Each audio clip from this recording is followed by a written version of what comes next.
भरलेलं खारं वांग करण्याकरिता प्रथम कोरड्या ह्याच्यामध्ये 2-3 काळ्या मिरी, लवंग, दालचिनीचा तुकडा, धणे आणि जिरे हे सर्व कोरडं भाजून घ्यायचे।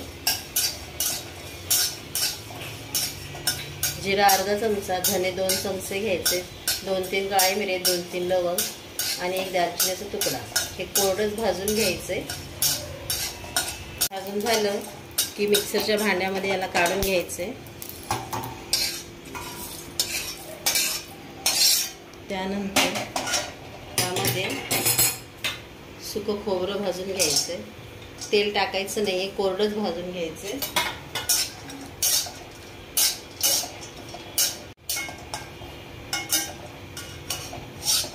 आपलं खोबरं थोडं भाजून झालंय, थोडं भाजून झालं की ते देखील काढून घ्यायचंय।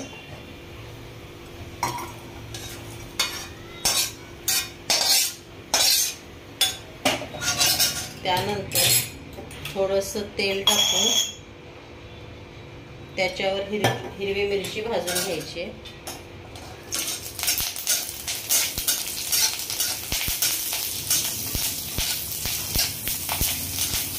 मिरची भाजून घेतल्याने मिरचीचा तुरटपणा, कडवटपणा निघून जातो आणि व्यवस्थित चवीला लागते। मिरची देखील छान भाजली आहे, ती देखील आपण या मिक्सरच्या भांड्यामध्ये काढून घ्यायची आहे।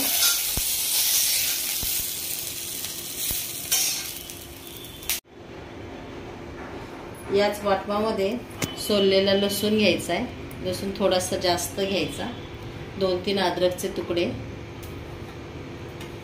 आणि कोथिंबीर घेऊन हे वाटण कोरडंच वाटून घ्यायचंय। हे सर्व वाटप असं जाडं भरडं करून घ्यायचंय। ते आता काढून घेऊया।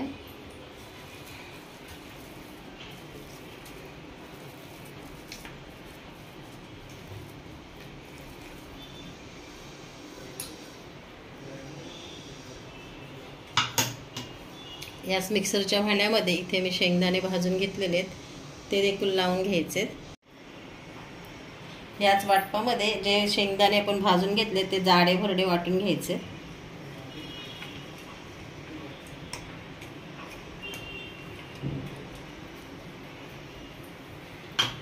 आणि हे मिश्रण एकजीव करून घ्यायचं। याच्यामध्ये थोडं तेल टाकायचं आहे,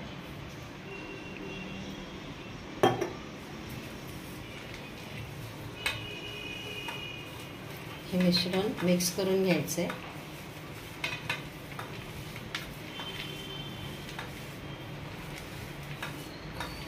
इथे मी वांगी अर्ध डेट काढून चिरून घेतलेली आहेत, तर ही वांगी या वांग्यांमध्ये आपण हा मसाला भरून घ्यायचा आहे।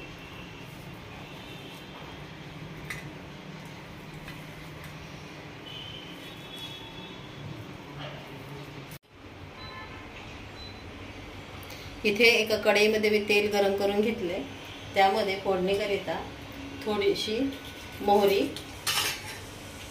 थोडे जिरे, कढीपत्त्याची 4 पाकळ्या आणि कांदा घालून घ्यायचा आहे। कांदा इथे ऑप्शनल आहे, नाही घातला तरी चालणार आहे। टोमॅटो देखील ऑप्शनल आहे, मी टोमॅटो घातला नाही, तुम्ही टोमॅटो देखील घालू शकता। आता हे कांदा छान परतून घ्यायचा आहे।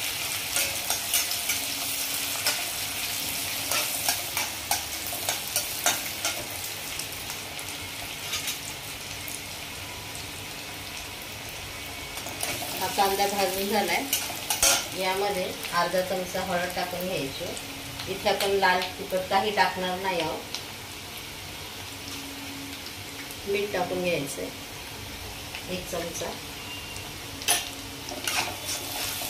ते छान परतून घ्यायचंय। त्यानंतर इथे जी मी भरून घेतलेली वांगी आहेत त्याचा थोडा सुक्का मसाला ठेवलेला आहे, तो टाकून घ्यायचा आहे।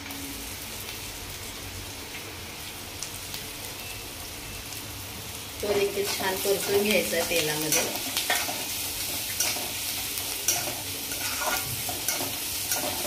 हा मसाला छान परतून झाला, सतत त्याला हलवत राहायचंय। छान परतून झाला की त्यामध्ये आपली ही भरलेली वांगी टाकून घ्यायची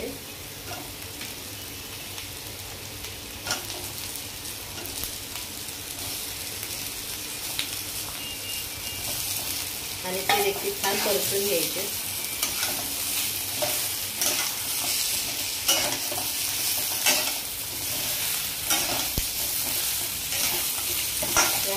या परतून घेतलेल्या वांग्यांना गॅस कमी करून 10 मिनिटं झाकून ठेवून घ्यायचे आणि याला वाफ देऊन घ्यायची।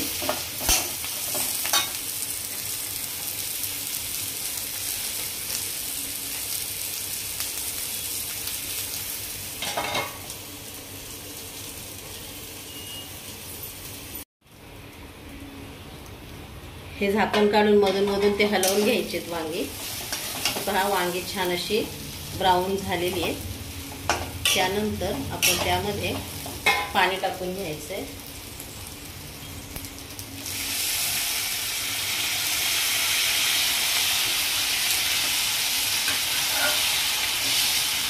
आणि ही वांगी वाफेवर शिजवून घ्यायचे। तुम्हाला जर जास्त रस्सा हवा असेल तर जास्त पाणी टाकायचं, नाहीतर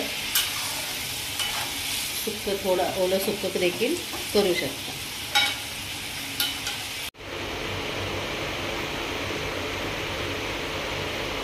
आपलं हे भरलेलं खारं वांग तयार झालेलं आहे। त्याला आपण काढून घेऊया।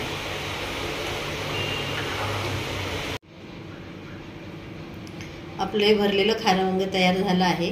माझी रेसिपी तुम्हाला आवडली असल्यास लाईक करा, शेअर करा आणि सबस्क्राईब करा। थँक्यू।